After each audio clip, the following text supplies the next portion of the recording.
Yeah, so thank you so much for the organization and also for the possibility to be here. Yeah, I work at the research project Gummelab, and I just can you move one forward? Sorry. And the structure would just be to show you a bit what we do in our project, that you have an idea.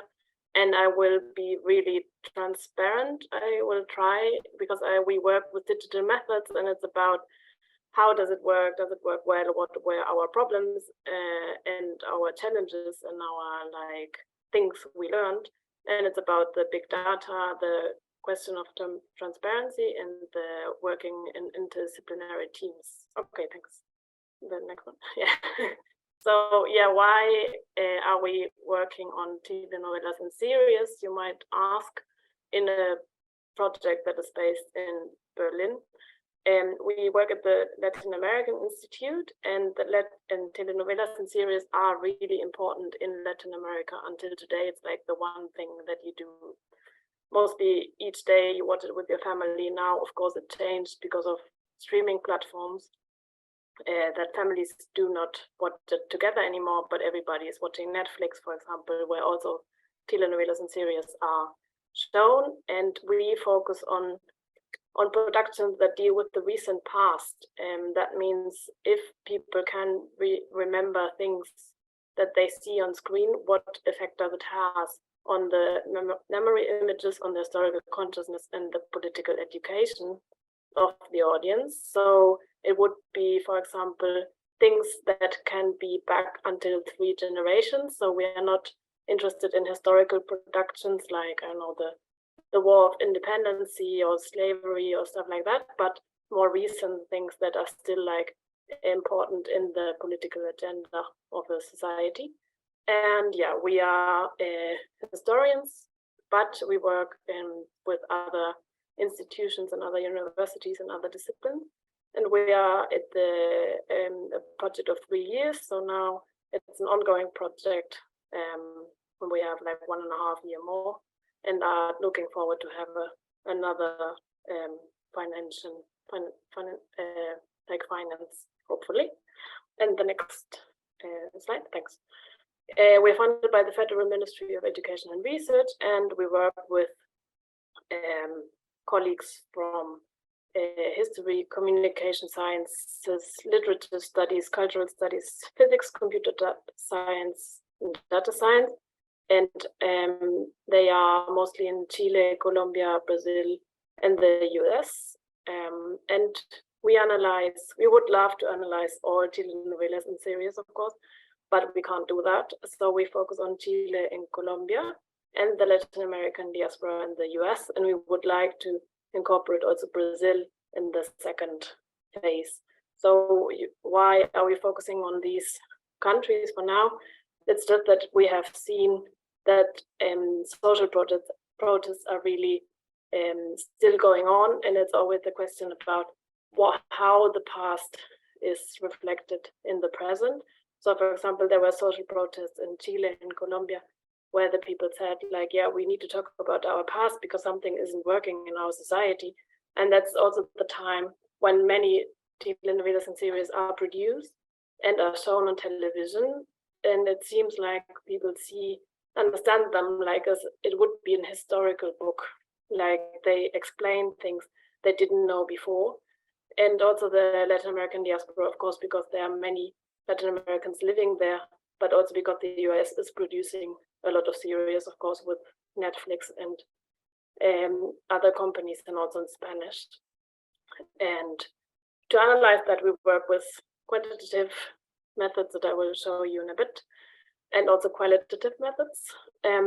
So we're doing interviews, but we need both methods, because we just saw we can't just work with quantitative things, because our theoretical question is quite big, and because of what people say in social media, it is really limited.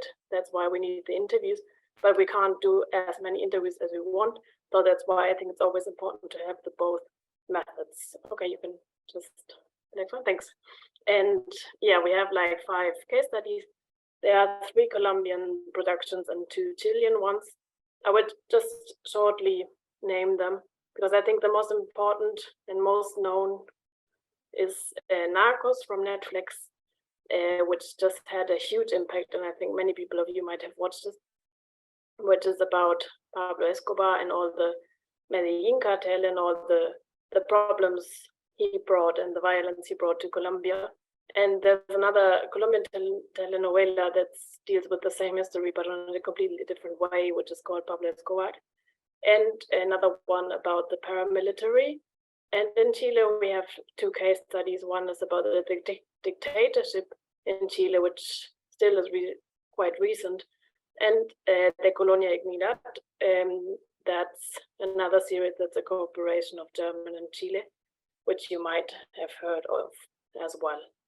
So we want to see how people talk about these series in the social networks. And that's why we analyze YouTube, Twitter, Google. And we would like to analyze Facebook, but we did have huge problems to get access to the platform. So that's why we just need to skip Facebook for now, unfortunately. So for now, in Google, what do we look for? It's a bit how also online newspapers talk about the series. So every like data we collect, it's like from the first moment one of these series was shown, which was 2008, and collect all the data possible until 2021. So we can see that it's a lot of data. And yeah, then you could just go one for. Thanks. Yeah, Facebook is out. So just to have an idea to understand how this project works, I think what we have seen also in this conference is that you can't just start doing quantitative methods and just find the things you're looking for. So I think there's always a qualitative way of getting to know the project or the question, the research question that you have. So also we needed to do that to start the project. And so we were just like looking qualitatively, putting, I know, Narcos in Twitter and see what happens. And what we can see is that there is things like that they are related with the history. So for example, can watching Narcos really be credited as an extension course in modern South American history? Or and also like that it's not that bad, but I feel a bit sorry for Pablo Escobar, so that we can see that it has an effect on the audience when they watch Narcos, for example. Okay, you can just switch one. Thanks. So on the digital methods, that's just like a short overview what we are doing and what we want to do. So at first we are like trying to get the data, of course, but in the future, and we are just starting that, is that we want to work with artificial intelligence and to train like we call it like a cognitive agent. So it might be like, let's say, a little machine who would just go through our data and then see, okay, this comment is shows the historical consciousness. This comment on Twitter says something about the political formation, and this comment tells us something about the memory. So that's on the yellow part. That's where we are working right now. And you can go one further, please. Thanks. So what we have done so far is like to get the data, and that's like where I will base my presentation because it was quite difficult, as you can imagine. And yeah, I think one of the big problems that we had was that we weren't so clear what we are looking for, because you can't just put Pablo Escobar on the social media and see what comes out, because it's just the name that many people use for many things, but not to say that they like the series and that it has an effect on how they see the world, of course. So this whole process took a long time that we haven't thought about. Yeah, you can just go further. Thanks. So that's my first challenge that I would like to talk about.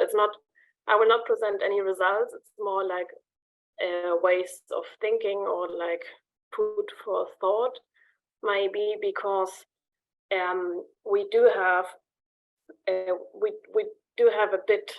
problem, because we do not really never know, I think, what we can get, because when we started our project, we were like, okay, we will do a project about big data, and we have a lot of data, and when we can find everything we want. But at the same time, you work with private companies like Twitter, which is right now with Elon Musk, it's just getting crazy.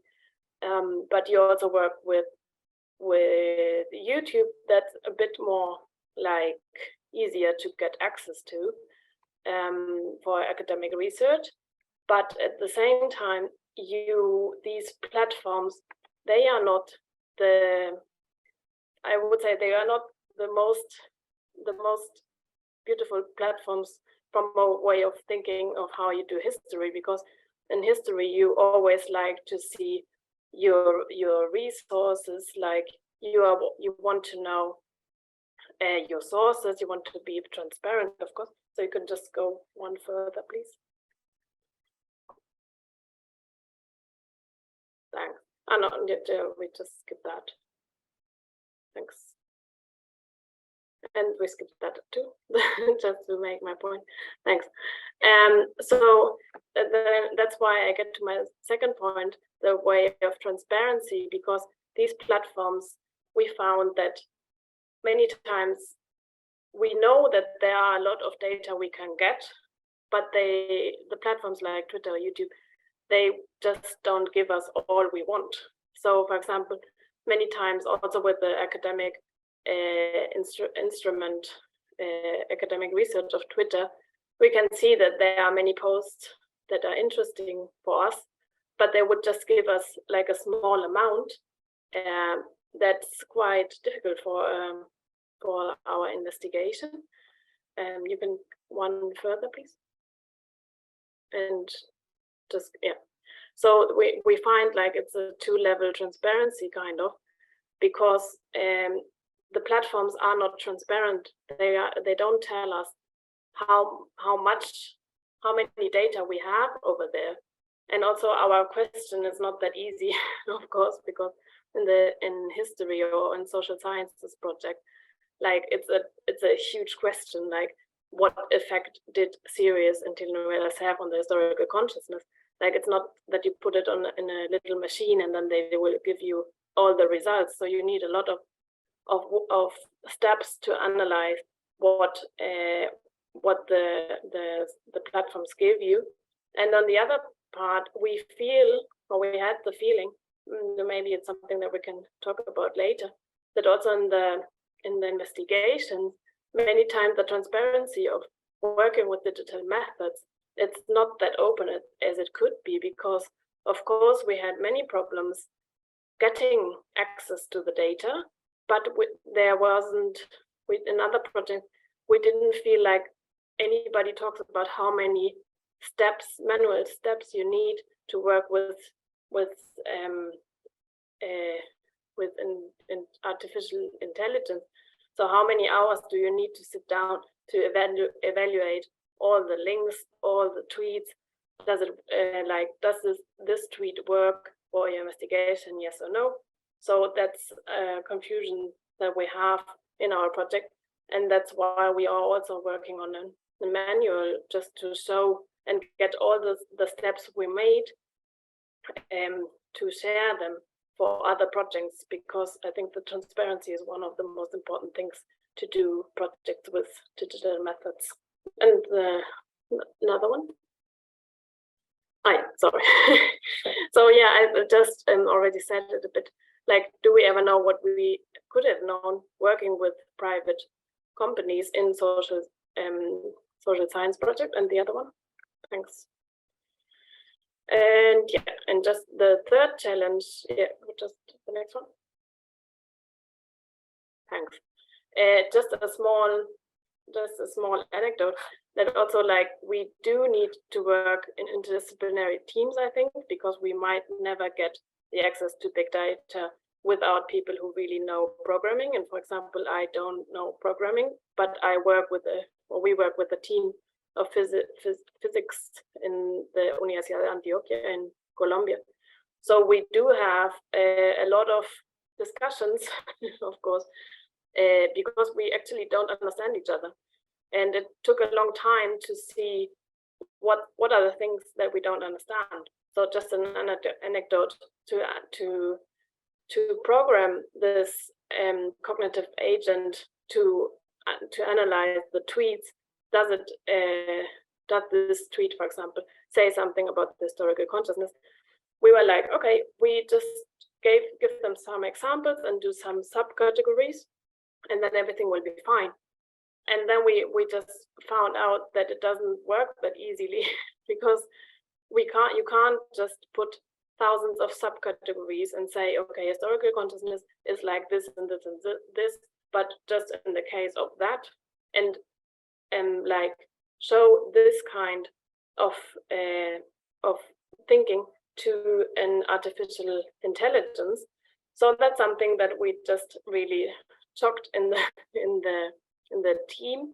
But at the same time, of course, I think one of the most beautiful things of digital humanities projects is that it really does open a change of perspective that we can't do just with one discipline. And yeah, there was just like a short introduction and the three of many challenges that we do have in the GUMELab project. And I'm just happy to hear your questions. I'm sorry for that was the thing that I just, thanks.